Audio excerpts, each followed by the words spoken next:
What is good? What is good, everyone? Welcome back in to Cleveland Sports Unfiltered.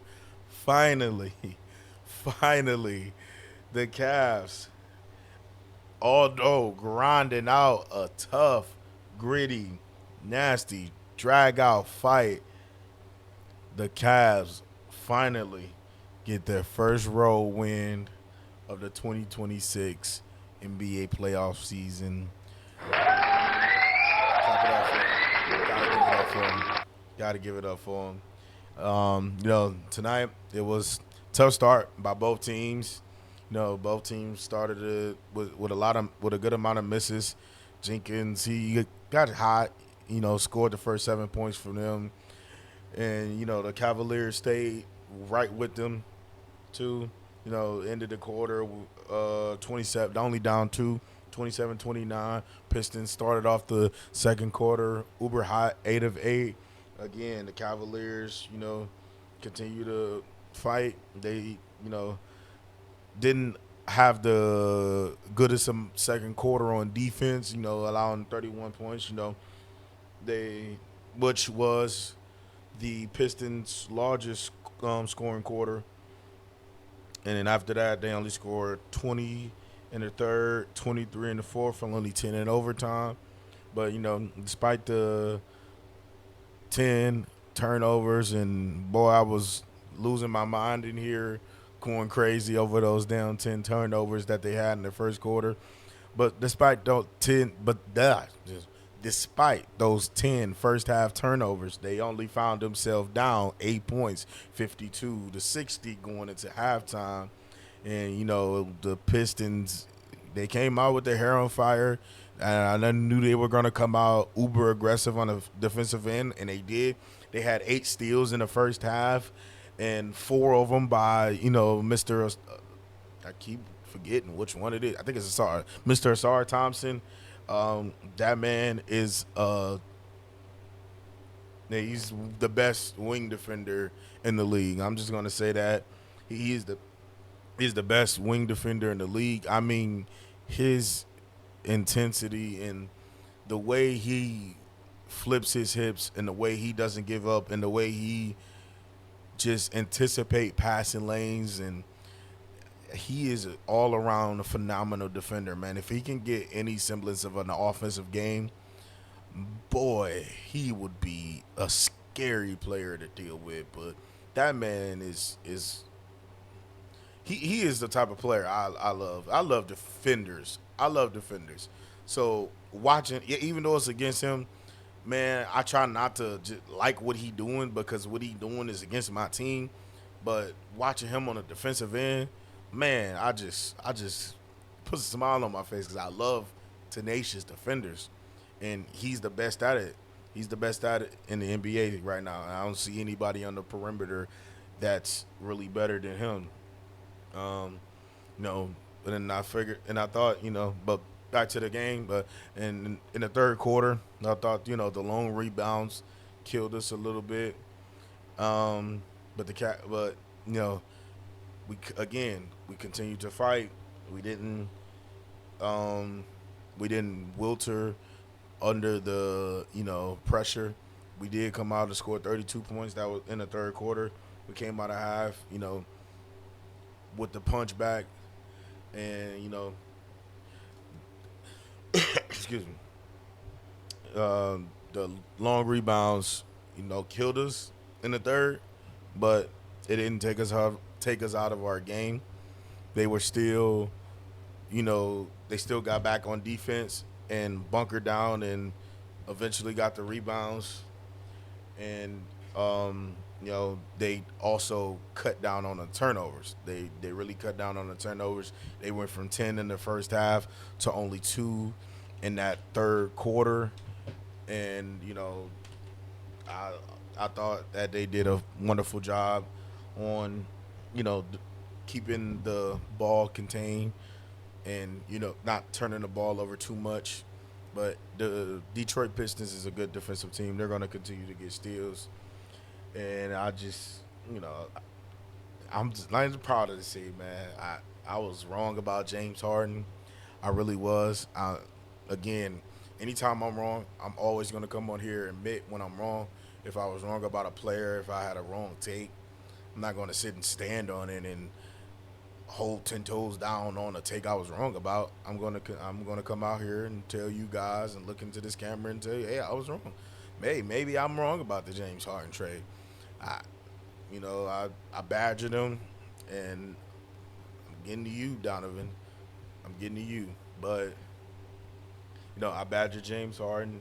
He didn't come out and look good in the first 2 games, but he had a phenomenal game, and he was just sensational all night, controlling the pace, controlling the flow of the game, making sure the Cavaliers always stayed within range. But and I'm gonna get to shouting out some contributors, but are are, are you guys gonna ever apologize to Evan Mobley? Again, third straight game, he's done it all.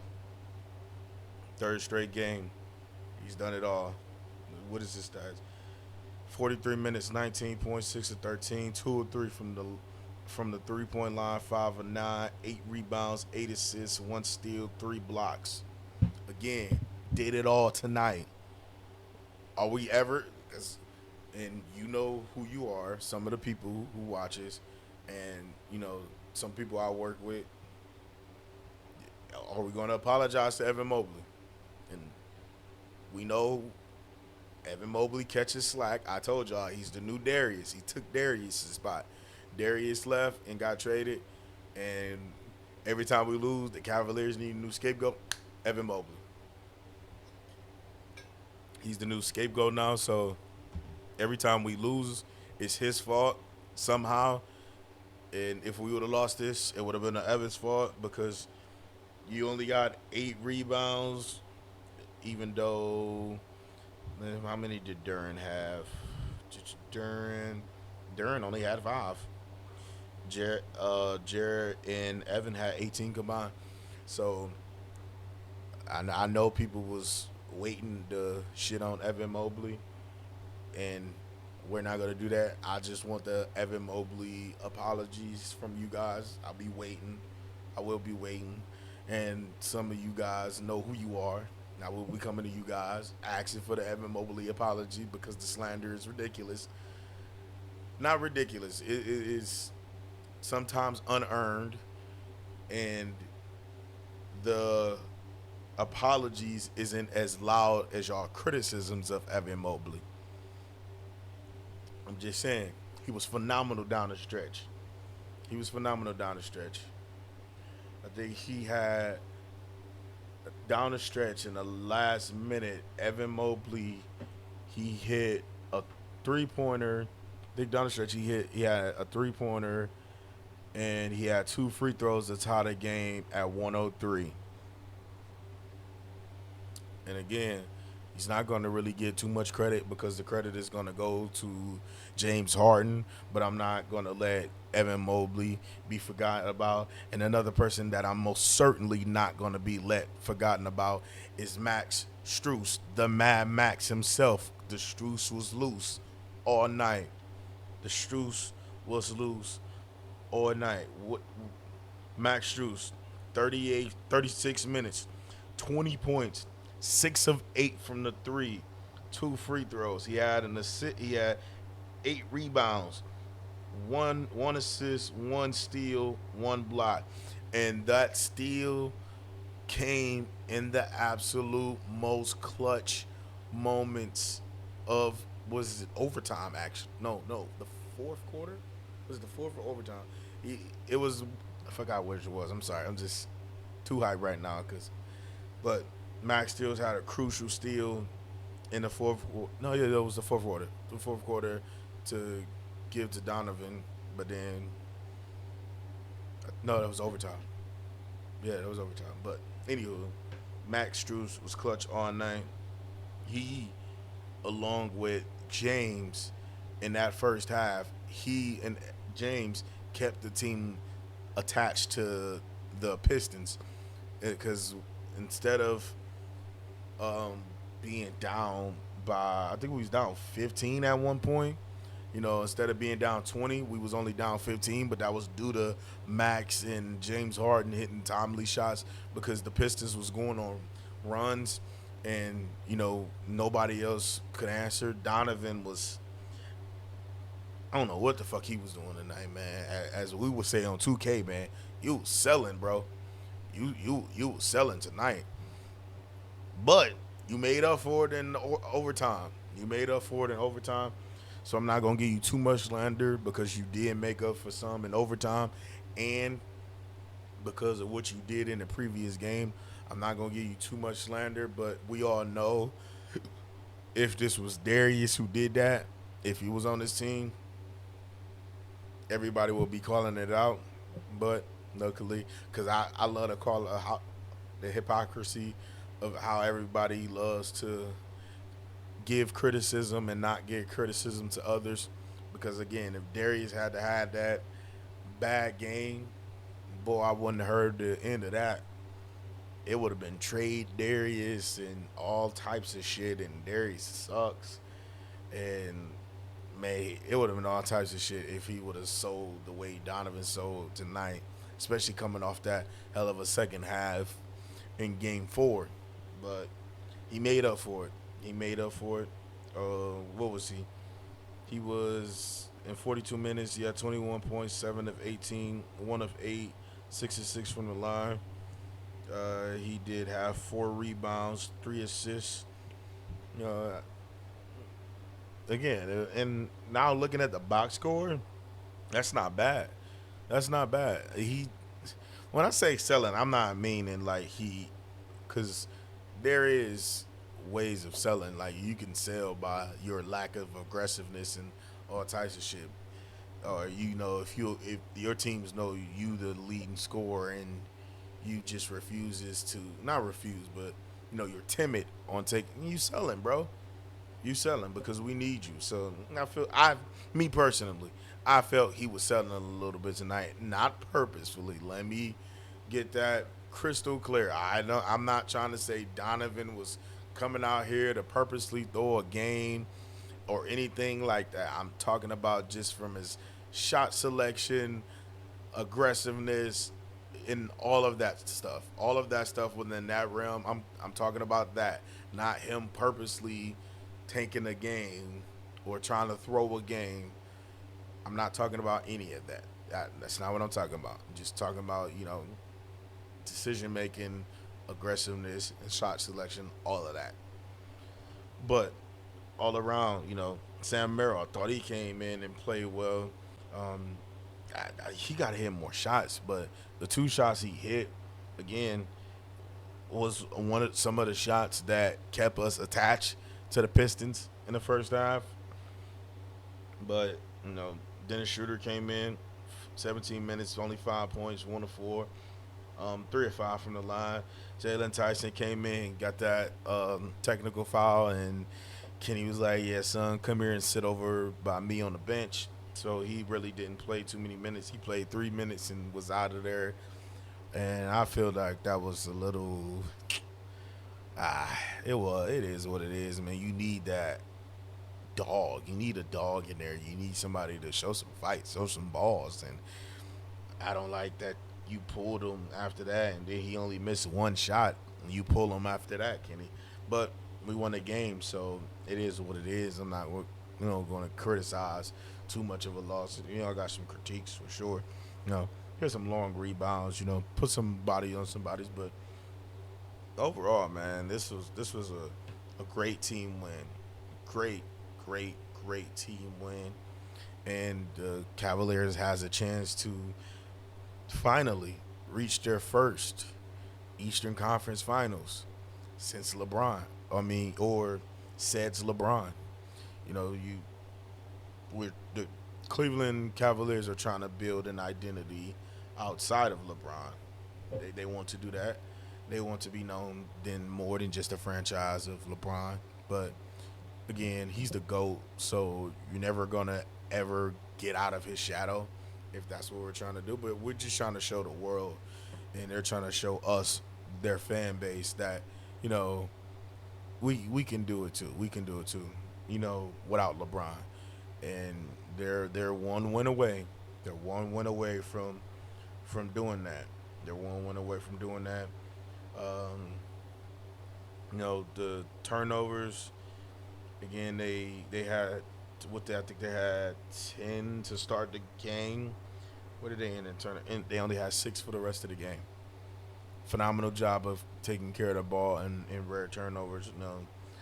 Um, eh, we all know, if you watch any of my videos, and especially when Tony Brothers is officiating, we all know I'm not a huge fan of this guy and his crew, but I'll give credit where credit is due. I felt personally both teams got called for the right amount of fouls. The technical on Jalen, I think it was the 100% the right call. He earned that technical. He, lost his composure. I, I did want. I felt on that Tobias Harris that second 3-point closeout. I was a foul. That was a foul. Not lower half, but he got his arm. He got his forearm. That was a foul. But I'm not going to complain about that because I felt the whistles went both ways. Uh, Personal fouls. Yeah, yeah. Well, I felt the whistle went both ways. Now Detroit fans and JB would tell you, "Oh, look at the foul discrepancy. We had 26 fouls called on us and only 16 called on the Cavs." Well, it's like, well, one, you guys play a physical, uber physical brand of basketball, and two, because I didn't get to this the last time because it was after his when I recorded the previous video. It was before he had went to the podium, and this one is too. And I don't know if he's gonna complain about the whistles or not. It is what it is. I mean, we all know that's JB's mo. That's what he do. He's gonna complain no matter what. The refs are like a horse, and he saddles them up from the start and rides them to the end of the game, no matter what, how the game goes, even if it is unless it's going well in his favor.